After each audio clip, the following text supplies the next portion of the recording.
So once you have the pages that you want for your classes, oops.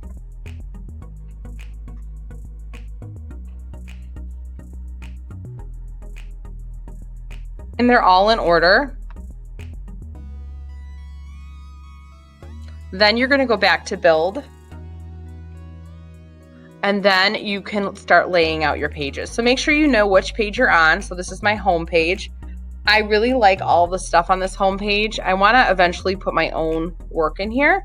So I'm going to kind of leave some of this for now. But you could go through and delete what you want to delete. And you need to delete things that are not your own by the end of the term before you turn this in to be graded. So you could like go in though and make your own little text here, kind of using this as a guide, and then put in your own pictures here. So whenever you click on something that's there, if you click on this, you should be able to replace the images or edit the images. And this is all only available when you're on the build tab. You can also align the images. You can link the images to another page. So like these ones up here, they say like, oh, your journal or weddings. You would have to, if you click on them, you could replace the image, but you could also link it to like your about page. See how it's giving you an option to link it to pages. So you can also space some of these out differently, add a caption. There's all sorts of options here. So you can play around with those things. Generally, let's go to my about page because it's a little more simplified. What I would do is I would go in and I can edit the background. I would add an image and I would replace it with one of my own images. So you could do that real easily.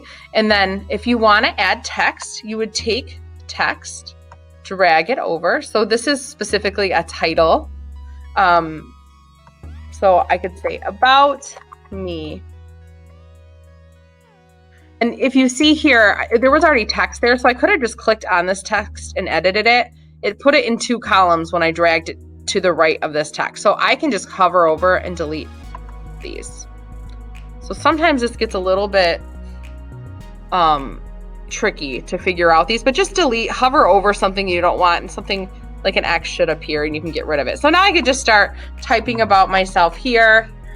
When you do that, so I can just highlight, type over, this will pop up over text. You can change the color if you need to. Some of these templates only let you use certain fonts. So this doesn't really have a whole lot of font options, but you do have a few options here to change the color, things like that, make it bold or italic. If you want to just add an image, you can do that. It'll add one image. If you add another image next to that image, you can see when I'm adding things, a little blue line appears like to the right. It's going to put the image next to it. If I add an image and I drag this over and it puts a line on the bottom, look at it's going to put it on the left underneath this one. You can see where that little blue highlighter is. Now, if I take this and I drag it down further and it gives me a long blue line across, it's going to make a really big image underneath all 3 of these images. So you can see it gets a little bit, you know, you have to kind of play with it. If things are too close together, you can drag a spacer. Just see where it's going to place that spaced it. You could add a divider to divide up the space. I think this just puts a line in it. That added just 1 line. So I probably wanted to go and maybe make sure it had a long blue line across the whole page if I wanted to divide the whole thing, but I can go up here and delete that now. Then I can go in and add in my pictures. For some of the stuff, it's just easier to drag a slideshow and it looks really nice too. So you might have a photography page, say, with a slideshow on it.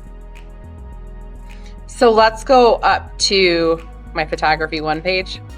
So if I wanted to, I could drag in a slideshow. And this is giving me a preview of what the slideshow will look like. So I could put all my photography pictures, let's say all my portraits in one slideshow. So I could click how I want this to look. I like this version, which has the little thumbnails. And then you could choose that. And then continue.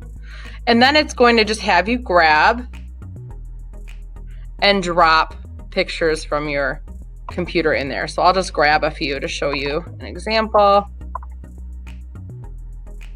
Okay. And then it will upload the pictures into a gallery, or I'm sorry, into a slideshow. The other option is gallery, which looks like a little grid of photos or of images. So I'll show you that option next. So you can see as these are loading, it gives you an option to put a caption or text on the pictures, or to create a link so people can click on the pictures and have it go somewhere else. And you can do an outside link too, to like, you know, maybe you have a blog on another website or something. I'm going to hit save. And so look at this, looks like this. And if I really want to see what it looks like in real person here, I can hit publish. Remember, that's going to save your work. And I can click to see what it looks like live. So here on this page, if I was on the artwork and photography page, this is what that slideshow looks like. Now to edit it again, I go back to this tab. We're going to close that.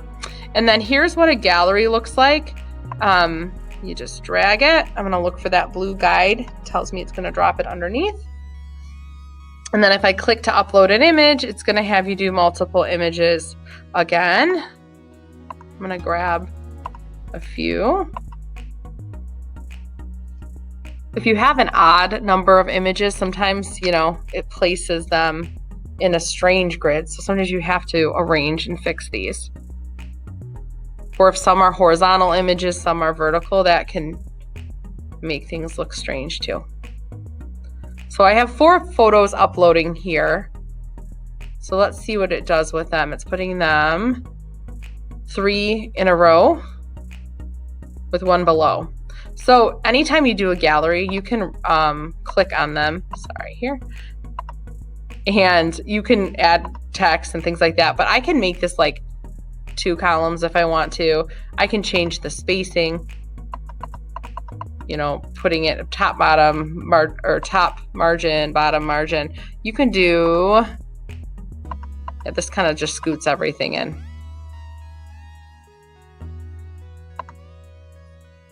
So you can change that around. And then for these, like, you might want to label them. So you can, in between this, I could say, go up to the top, add text across the whole top. And if it's in a weird spot, you can fix that too. So you could write like flowers. And then you could put it in the center. You could make it larger.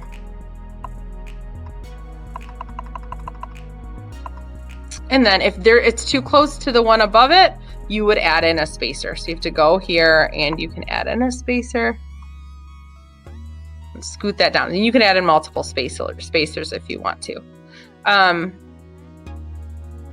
The contact sheet, if you want to use a contact, you don't have to.